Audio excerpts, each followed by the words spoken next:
Friends എല്ലാവർക്കും നമസ്കാരം. Welcome to magic recipes.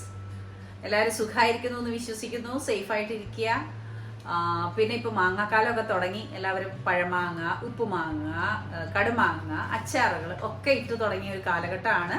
ഓരോ സീസൺ അനുസരിച്ച് വരുന്ന ഫലവർഗ്ഗങ്ങൾ നമ്മൾ പ്രിസർവ് ചെയ്ത് വെക്കുക, പിന്നെ അത് വെച്ച് അച്ചാർ ഉണ്ടാക്കുക. ഇതൊക്കെ നമുക്ക് ഇഷ്ടമുള്ള കാര്യം തന്നെയാണ്.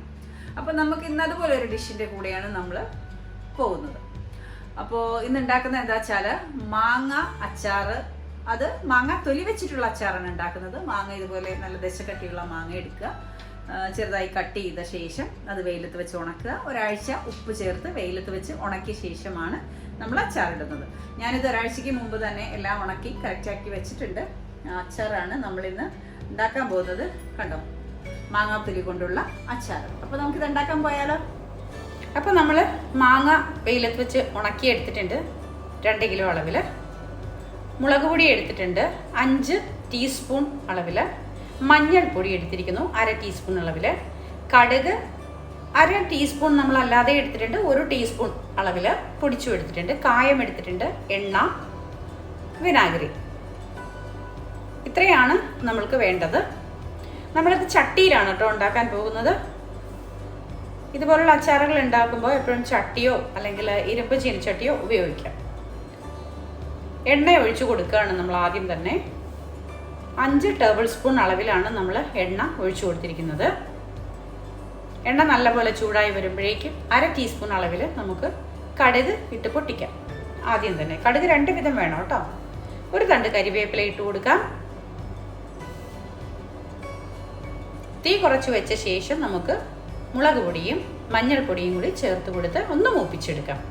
എപ്പോഴും ഇത്തരം പൊടികൾ ചേർക്കുമ്പോൾ തീ കുറച്ച് വെക്കണം.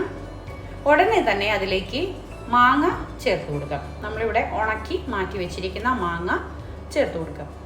ഇത്തരം അച്ചാറുകൾ ഉണ്ടാക്കുമ്പോൾ എപ്പോഴും കുറച്ച് അളവ് കൂടുതൽ എടുക്കാൻ ശ്രമിക്കണം കേട്ടോ. കാരണം കുറേ നാളിത് കേടുകൂടാതെ ഇരിക്കും. അതുകൊണ്ട് ഒരു 5-6 കിലോ ഒക്കെ ഇതുപോലെ ഉണക്കി എടുത്ത് വെച്ച ശേഷം നമുക്ക് അച്ചാറുണ്ടാക്കി വെക്കാവുന്നതാണ്. വിനാഗിരി ഒഴിച്ചു കൊടുക്കാം 2 ടേബിൾ സ്പൂൺ അളവിൽ. 1 കപ്പ് അളവിൽ വെള്ളം ഒഴിച്ചു കൊടുക്കാം. ചെറു ചൂടുള്ള വെള്ളം, പച്ചവെള്ളം ഒഴിക്കരുത്. എല്ലാം കൂടി ചേർത്ത് നല്ല ഫ്ലെയിമിൽ വെച്ചൊന്ന് തിളപ്പിക്കാം.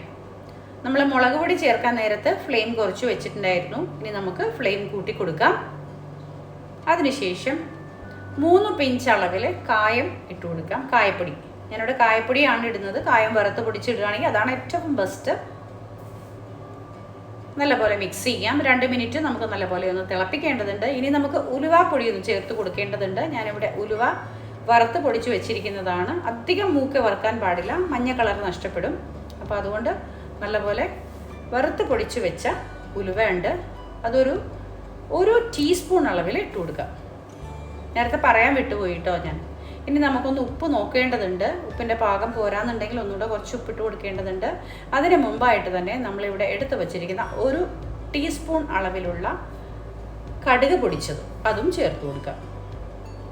ഇതെല്ലാം കൂടി ചേർത്ത് നല്ലപോലെ മിക്സ് ചെയ്യാം. അതിനുശേഷം ഒന്ന് ഉപ്പ് നോക്കാം. ചെറിയ ഉപ്പിൻ്റെ അളവ് കുറവുണ്ട്. കാരണം നമ്മളിത് ഉപ്പിട്ടാണ് നമ്മൾ ഉണക്കിയെടുക്കുന്നത്. അപ്പോൾ തീർച്ചയായിട്ടും ഉപ്പുണ്ട് ഇതിൽ. എങ്കിൽ കൂടിയും ഇതുണ്ടാക്കുന്ന സമയത്ത് ഉപ്പിൻ്റെ അളവ് കുറവുണ്ടെങ്കിൽ തീർച്ചയായിട്ടും കുറച്ച് ഉപ്പ് ചേർത്ത് കൊടുക്കാം പാകത്തിന് കേട്ടോ.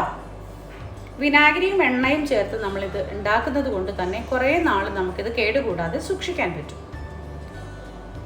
നമുക്ക് അടുപ്പ് ഓഫ് ചെയ്തേക്കാം. ഇതുപോലെ ഒരു 2 മിനിറ്റ് ഒന്ന് തിളച്ച് കിട്ടിയാൽ മതി. അതായത് ആ മാങ്ങയൊന്നും ഭയങ്കര കട്ടിയിലിരിക്കുകയായിരിക്കുമല്ലോ, അതൊന്ന് വാടുന്ന സമയം അത്രയും മതി. നമ്മൾ വെള്ളമൊക്കെ ഒഴിച്ചിട്ട് അതൊന്ന് തിളച്ച് വരുമ്പോഴേക്കും ആ മാങ്ങയൊന്ന് വാടിക്കിട്ടും. അത്രയും സമയം മതി, ഒരു 2 മിനിറ്റ്. കേട്ടോ, വളരെ ടേസ്റ്റിയായ ഒരു മാങ്ങാത്തൊലി അച്ചാറാണിത്. മാങ്ങാത്തൊലി അച്ചാർ എന്ന് തന്നെയാണ് ഇതിന് പറയുന്നത്. ഒരിക്കലും നമ്മൾ മാങ്ങാത്തൊലി മാത്രം ചെത്തിയെടുത്തിട്ടല്ല ചെയ്യുന്നത്. ദശകട്ടിയുള്ള മാങ്ങ എടുത്തിട്ട് മാങ്ങയോട് കൂടി തന്നെ ആ തൊലിയോട് കൂടി തന്നെ വലിയ വലിയ കഷ്ണങ്ങളാക്കി ഉണങ്ങി വരുമ്പോൾ ഇതിങ്ങനെയാണ് വരും.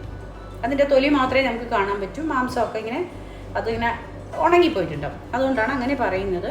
അപ്പോൾ ഇതെല്ലാവരും ഉണ്ടാക്കി നോക്കുക. ഇഷ്ടപ്പെട്ട ലൈക്കും ഷെയറും കമൻറ്റും തരാൻ മറക്കരുത്. സബ്സ്ക്രൈബ് ചെയ്യാത്തവർ ഒന്ന് സബ്സ്ക്രൈബ് ചെയ്യണം കേട്ടോ. വളരെ ടേസ്റ്റി ആയൊരു അച്ചാറാണിത്.